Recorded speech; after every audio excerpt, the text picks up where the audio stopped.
More than 70 ecumenical visitors joined the bishops of the worldwide Anglican Communion on July 19th as they were welcomed as guests at the 2008 Lambeth Conference. Well, we're welcoming quite a number of guests, about 70 guests, I think, from various churches with whom we have varying sorts of relationships. Some of the people are bishops in full communion because, as you probably know, the Anglican Communion, or various parts of it, have entered into full relationships, for example, with the Lutheran Church in many parts of the world. Others are our partners where we have strong dialogue relationships. We're welcoming them today not just as visitors to the conference, but actually as participants. And that's quite a change in the way we're doing things. We see our ecumenical relationships now at such a stage that it is just simply a matter of welcoming them as guests, as visitors, to watch what we do, but we're actually inviting them into the process. So the ecumenical guests will contribute to the program. They will help us exploring the theme, and as you know, the theme is mission, and we're exploring with them ways in which they can help us with our understanding of mission and our approach to mission, and also how we can help them. And also we're seeing the various ecumenical documents and agreements, not just simply nowadays as documents that sit gathering dust on the shelf, but documents that actually are of use to us as we move forward as a communion, working in terms of mission throughout the world.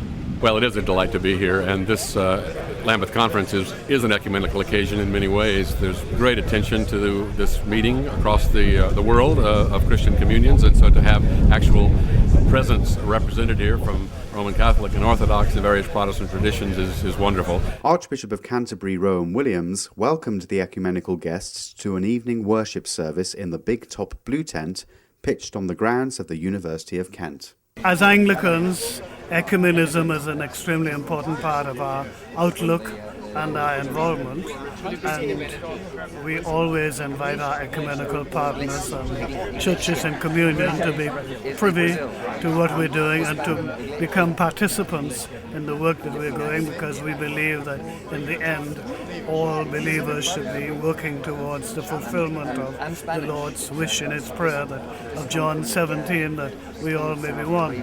But their presence here this afternoon is an assurance of concern and interest in the Anglican Communion and a willingness of other churches to work with us towards building up a stronger Christian environment for the global world.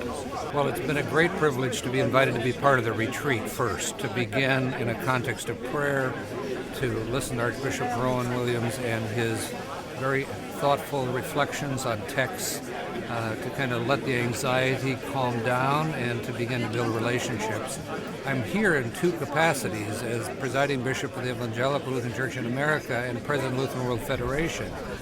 In that latter capacity, of course, we are facing many of the same issues globally as the Anglican Communion, and how to center our life in our unity in Christ and not define our unity on the basis of sexuality, for instance, I think is a great challenge for all of us globally now. And how do we give a witness in the world that we will not be divided in ways that the world expects us to be? I think perhaps finding our unity within diversity right now is a powerful testimony to a world that doesn't do well with unity or diversity.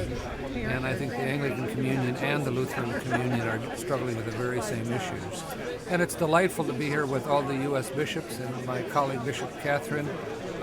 We continue to grow deeper into our full communion relationship, beginning to imagine now with the capacity that relationship gives us for mission. And so this gives opportunity for those relationships to deepen as well.